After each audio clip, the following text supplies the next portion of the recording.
Is Britney Winn Lee. I am the author of 2 books, as Chris said, that published this summer. And one is a memoir taken from my 20s, work in ministry from my 20s.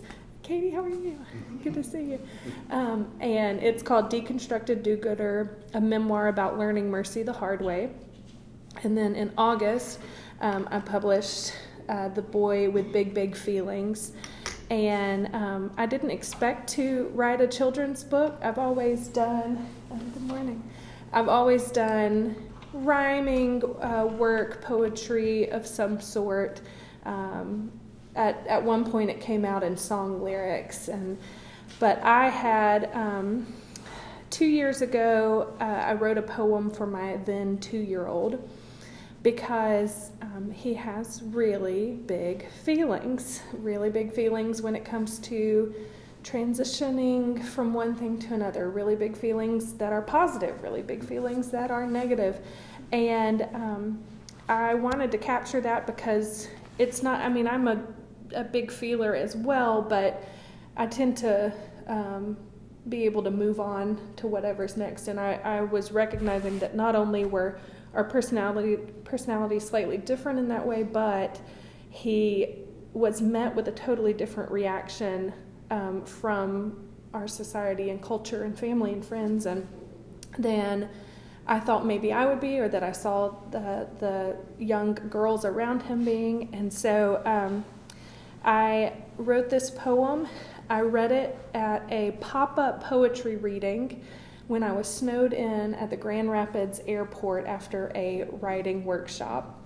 And an acquisitions editor was there and came up afterwards and said, would you like to make this into a book? So it's been an incredible, Jake Suva is the illustrator.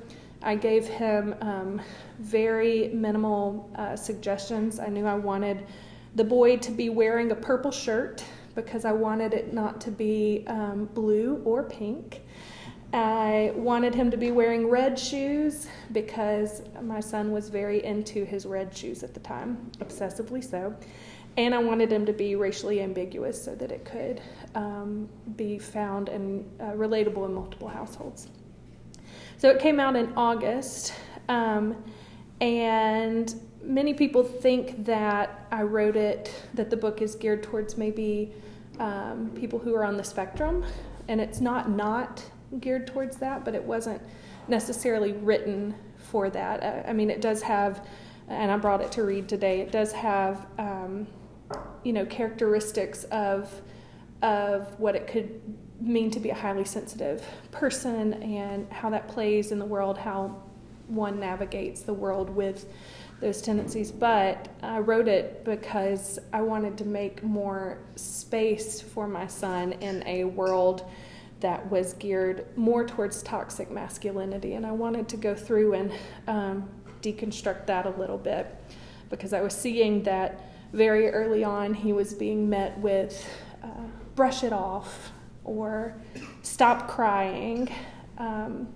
And sometimes I really do want him to stop crying, because it can be taxing, but that's not how I want the world to, in his world, to first react to him. I want him to learn how to regulate his emotions, but knowing that crying is okay. Being met with dry your tears, boys' toys versus girls' toys, which drives me a little nuts, because when you see how it's categorized, if it's toys that have to do with competition or violence or winning or protecting, it tends to fall under the boy category. And if it has to do with comfort or nurturing or beauty, it tends to fall under the girls. And we're just way more complex than that. And so it didn't take too many years of parenting. Again, he's only 4, to parenting a future white, likely middle-class male, to know that when it comes to messages, he's already being inundated with that there's a problem. So toxic masculinity is a masculine ideology associated with risk-taking, violence, dominance, superiority in work and home, emotional repression, power over women, hyper-heterosexuality, and self-reliance. So I do want to differentiate. We're not talking about masculinity. We're talking about toxic masculinity. And this toxic masculinity, science says, cultural articles say, people who have experienced anything in the world tend to say that this will add to rape culture and sexism, violence linked to emotional repression, because it's got to come out somewhere, dangerously, easily wounded egos, homophobia, transphobia, domestic violence, oppressive theology, as well as self-esteem and psychological issues linked to men being given limited definitions of what it means to be a man. Good morning. So, how do you fix that with a children's book? I mean, you don't, but not entirely. I do think that we can combat it with a multitude of different expressions and art and conversations and outlets and work. I chose to, I say I chose, it feels like it kind of chose me, but I do that through words and through writing.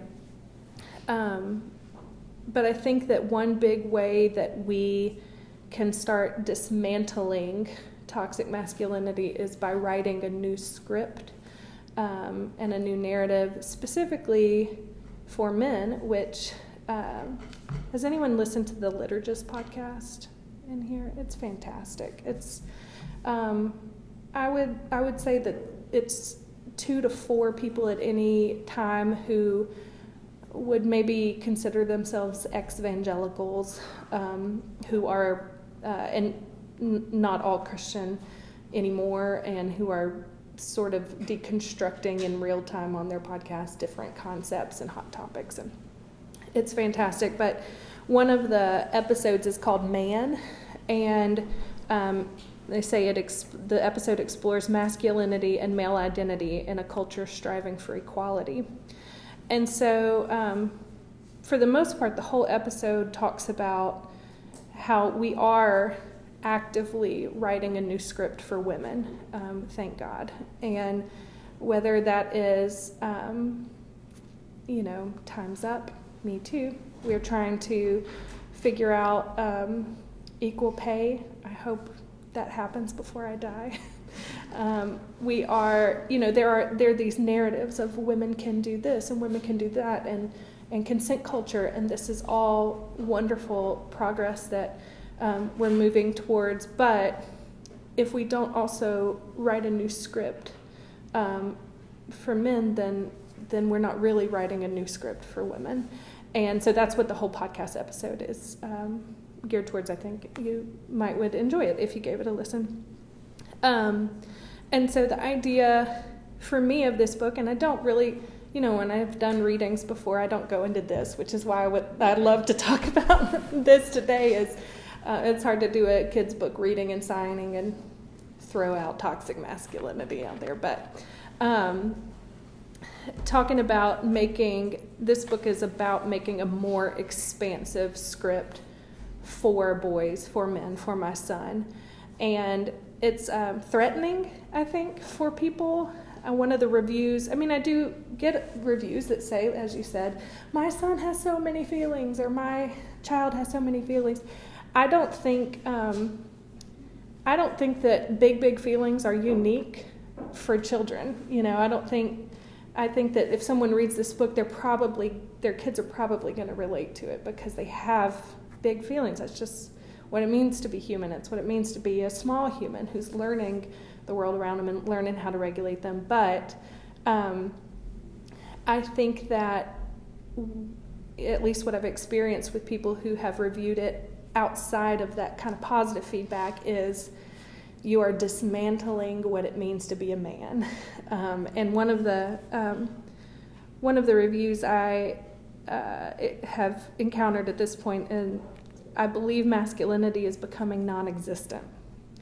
As our society devalues manhood, when men need the freedom to be different, and what she wrote when she offered that review meant men need the freedom to be different than women. She didn't finish it, but that's how it was geared towards. What I responded with was, I actually think that the freedom to be different is what has been missing for a long time, that there's been one narrative for Western boys and men, and any variation feels like a threat to rather than a broadening of that. Then I said, I do hope you'll read it, because it's a book that I believe honors manhood and humanhood, for its depth and complexity, rather than devaluing it with dangerous limitations. So I would love to read it for you today before we discuss. I wrote this book because I am a feminist who wants to make more room for women by making more room for men as well, not only, but as well. And because I want it to be okay and celebrated even when my son feels something deeply. So, this is The Boy with Big, Big Feelings.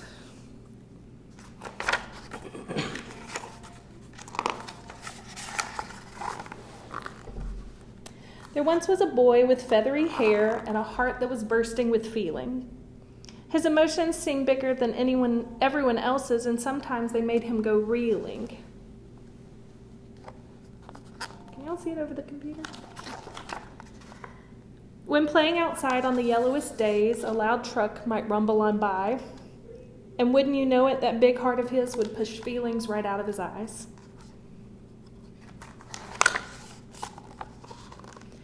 At night, when the shadows would form on the walls and fear would steal all of his rest, those feelings of his made it so hard to breathe as they jumped up and down on his chest.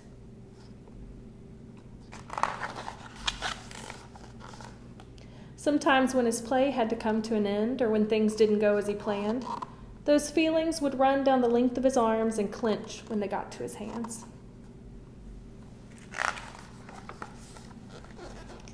He felt happy feelings as big as the others, from tickles and hide-and-go-seek, from jokes and races and stories and songs that made feelings glow from his cheeks. Beautiful things would stick in his brain and not leave him for hours and hours. The fur of a dog, a fluffy white cloud, his mama, a banjo, some flowers. But when someone he loved had a very hard day, he'd feel he'd been over-equipped to feel all their feelings as deeply as they, which would quiver right out of his lip.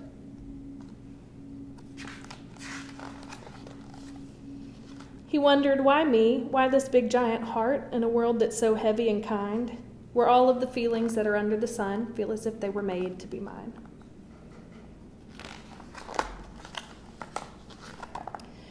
So the boy tried to stuff all his feelings deep down to control what he thought he should hide, afraid that the others would make fun of him if they saw all he felt deep inside.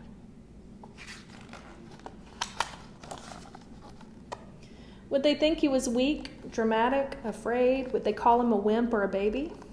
If they saw that big thumping heart in his chest, would they not want to play with him maybe? But while swinging one day, feeling oh so alone, he noticed a girl feeling blue. He marveled, what's that? Could it be? Yes, indeed. Her emotions were extra big too. Are you okay? The boy asked the girl. I'm fine, just sometimes I feel sad.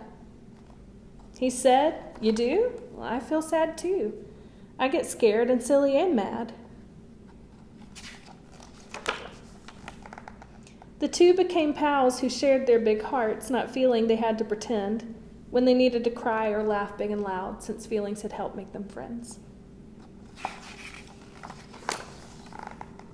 And soon they noticed there were other big hearts in the classroom, the playground, the bus, and they smiled as they learned that it wasn't just them. Big emotions affect all of us. The boy and his friends slowly felt less alone with the feelings that lived deep inside them.